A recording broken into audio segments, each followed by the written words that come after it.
Have you ever noticed how so many of today's cars seem identical to one another? Back in the 1980s, automakers were not afraid to dream big in their vision of the automobile. But the future is now, and it looks a lot different and more boring than what they imagined. Welcome to Motor Kingdom, where we cover the best stories in the automotive world, on-road, off-road, and under the hood. Today we're looking at 22 concept cars from the 80s. First, hit the subscribe button and click the bell icon to stay up to date on all our latest videos. With so little imagination in today's car designs, we thought it'd be a perfect time to rewind back to the 80s and take a look at how they imagined the future. What happened? Let's dive in and find out. Have you ever seen a car that looks like a pyramid? Introducing the Citroën Karin, a futuristic design from 1980 that resembles a science fiction movie vehicle. This car was unique because it had a triangular shape. The driver sat in the center with two passenger seats on either side, similar to the McLaren F1 that was made 10 years later. Inside, the design was even more unconventional. Instead of a regular dashboard, it had settings that looked like buttons from a Casio computer placed around the steering wheel and center panel. It felt more like flying a rocket than driving a car. So why didn't it ever make it into production? In reality, Citroën never intended to make it. The Karin was a way to get noticed at auto shows while the company focused on making actual cars. Although it was never sold to the public, Karin showed that car makers in the 1980s were willing to be creative and try new ideas. Imagine a Lamborghini that feels like it jumped right out of Blade Runner. That's the baritone Lamborghini Aethon. Revealed at the 1980 Turin Motor Show, this bold concept featured a stylish, open-top spider design with edgy, futuristic lines. It had a mid-mounted V8 under the hood, which suggested some serious performance. But you know what really stole the spotlight? A touchscreen interface that was really ahead of its time. So why did we never see this Lambo on the streets? Back in the early 80s, the company was having a tough time with its financials, and honestly, the Aethon was just too out there to make it worth producing on a large scale. It was more like a design experiment than a serious business decision. Even though it never hit the streets, the Aethon's aggressive styling influenced later Lamborghinis like the Jalpa and even hints of the Gallardo. It's proof that sometimes concept cars don't make it, but their DNA lives on. Peugeot might not be the first name that pops into your head when you think of supercars, but back in 1984, they really went for it with the Quasar. This crazy machine packed a 600 horsepower twin-turbo engine from Peugeot's powerhouse Group B rally program. So it wasn't just ahead of its time, but swift too. Inside, the car was a wild interior with a vibe that was almost like something out of Blade Runner. You could see all the digital displays, a super sleek steering wheel, and those nifty glowing controls everywhere. With scissor doors added, the Quasar became Peugeot's ultimate show-off move. So what stopped this futuristic showstopper from ever going into production? It's pretty simple. Peugeot just wasn't quite ready to dive into the supercar scene. The Quasar was a bit over the top for the brand, more of a tech portrayal than something meant for actual production. It showed that Peugeot really had the engineering skills to go up against the top players if only they'd been bold enough to make that jump. Pontiac was always about bold ideas, but in 1987, they really stepped it up with the Pursuit concept. This car wasn't just ahead of its time, it was a game changer. It had this cool 90-degree rotating wheel instead of a regular steering wheel, allowing you to steer in ways that no other car could. Plus, it had drive-by-wire technology, which meant no more traditional mechanical connections were needed. There's this 200 horsepower turbocharged engine that really packs a punch. So what's inside? It felt like being in a huge calculator, with buttons all around, a style that Pontiac took into their dashboards in the 1990s. So what's the deal? Why didn't it happen? General Motors just found the tech to be a bit too ambitious. Back in the 80s, the world just wasn't prepared for drive-by-wire steering, and making that kind of advanced system on a large scale was pretty much out of the question. But the Pursuit suggested a future where cars would depend more on electronics than mechanics, and now, decades later, that vision has become a reality. Imagine a vehicle with 9 motorcycle-style seats, an open-air design, and a Golf GTI engine under the hood. The Volkswagen Machimoto was a weird attempt at urban transportation. It was a hybrid of a convertible, motorbike, and family automobile. Instead of standard seats, riders sat on saddle-like perches and gripped handlebars rather than seatbelts. It seemed entertaining, but how safe was it? Not so much. The concept of an open-top motorcycle-inspired car with no proper protection proved unsuitable for families. So predictably, Volkswagen never produced it. The Machimoto was more of a design statement than a practical solution. Still, it demonstrated how innovative vehicle manufacturers were in the 1980s, pushing limits even if some concepts were a bit too crazy to succeed. In 1981, Mercedes-Benz rolled out the Napha, a super compact city car that was only 2.5 meters long, even shorter than a Smart Fortwo. Perfect for those snug city spots, it had sliding doors for simple access and a fun CRT-style dashboard that seemed like it belonged in a retro arcade game. The idea was brilliant, but there was just one issue. Mercedes wasn't quite prepared for a car this bold. Back then, people sought luxury sedans, not those tiny boxy city cars. So even though it had a lot of promise, the Napha never actually made it to production.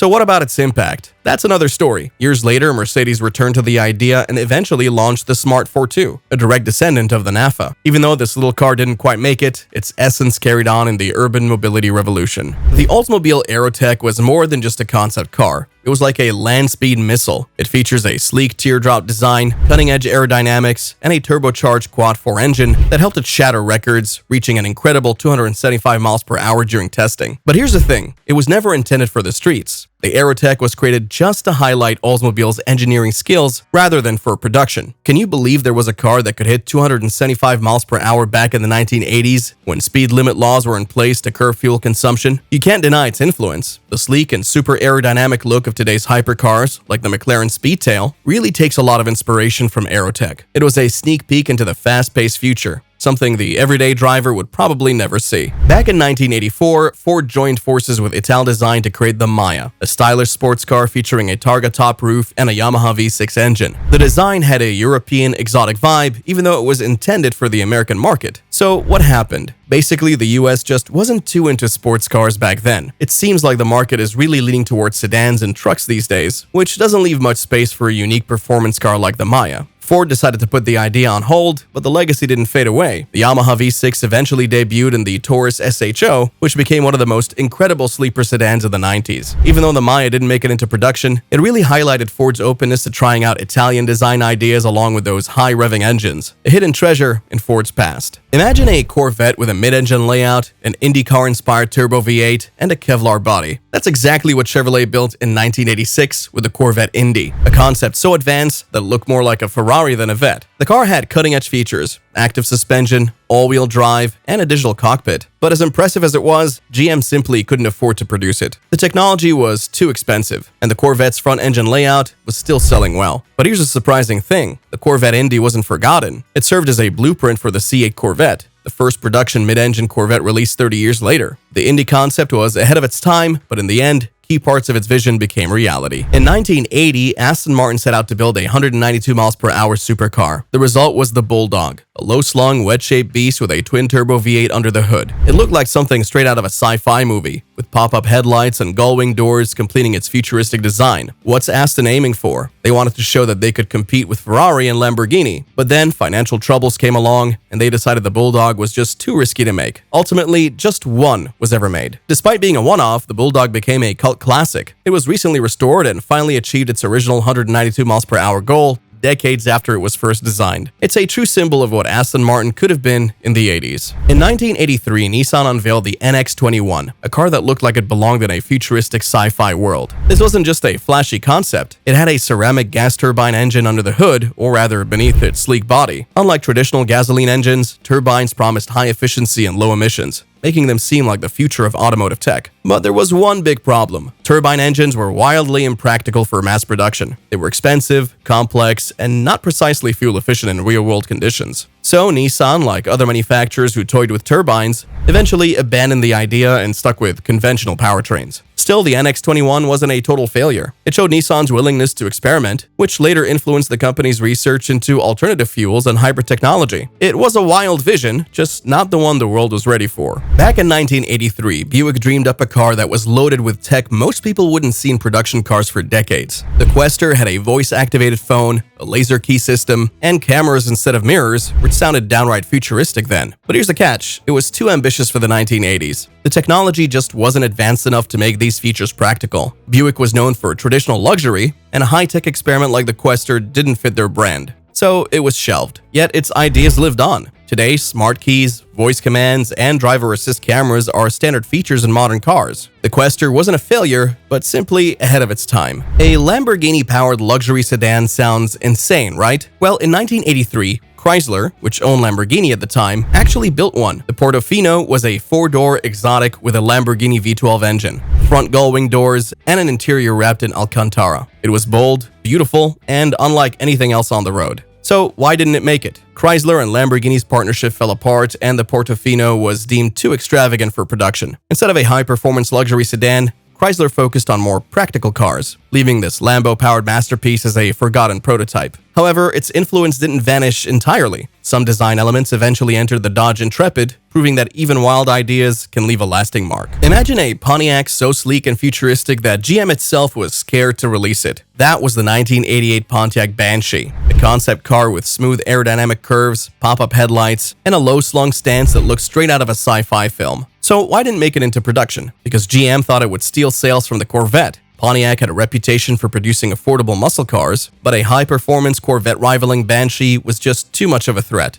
The Banshee's legacy lived on, though. Its design directly influenced the fourth-generation Firebird and Trans Am, giving those cars their signature aggressive styling and sleek curves. So while the Banshee never hit the streets, it left its mark on Pontiac's most iconic muscle cars. If you remember Back to the Future Part 2, you might recall a futuristic-looking Chevy gliding across the streets of 2015. The Chevrolet Express was a concept car built in 1987 that looked like a spaceship on wheels. What made it special? It had carbon fiber construction, a gas turbine engine, and a retracted roof instead of traditional doors for entry. It was Chevrolet's vision of the future, but the future never came. Gas turbine engines were still unreliable, and the tech wasn't ready for the real world. GM quietly shelved the project, and the Express faded into obscurity. But thanks to Back to the Future Part 2, this car became a cult classic, forever linked to Hollywood's vision of the future. In 1982, Ford experimented with a concept that was way ahead of its time, the AFV, or Alternative Fuel Vehicle. Unlike traditional cars, the AFV could run on natural gas, ethanol, diesel, or regular gasoline. The idea was simple, a flexible fuel car that could adapt to whatever energy source was available. So why didn't it work? The biggest challenge was home refueling. Ford imagined a world where people could fill up using natural gas compressors at home. But in the 1980s, that was way too impractical. There wasn't enough infrastructure, and people weren't ready for multi-fuel cars just yet. Even though it never made it past the concept stage, the AFV paved the way for modern flex-fuel vehicles, proving that Ford was thinking about alternative energy solutions decades before they became mainstream. In 1981, Mazda introduced the MX-81 Aria, a concept car that looked more like a spaceship than a car. It featured a steering wheel with integrated touch controls, the first of its kind. This touch interface was meant to replace the traditional dashboard and knobs. However, this bold design had one major flaw, an ergonomic nightmare. Drivers found the touchscreen controls challenging to use, and the lack of physical buttons made adjusting controls quickly while driving tough. Realizing that this wasn't ready for prime time, Mazda shifted focus back to more conventional interfaces for their future models. Despite its failure, the MX-81 Aria left a lasting impact, inspiring Mazda's focus on driver-centric technology in later models, particularly the MX lineup. It may not have been perfect, but it pointed the way toward a more connected and intuitive driving experience. In 1986, Pontiac introduced the Transport, a minivan that looked nothing like the typical family van. It had a helicopter-style split windshield, gull-wing rear doors, and a CRT dashboard that looked straight out of a science fiction movie. It was bold, futuristic,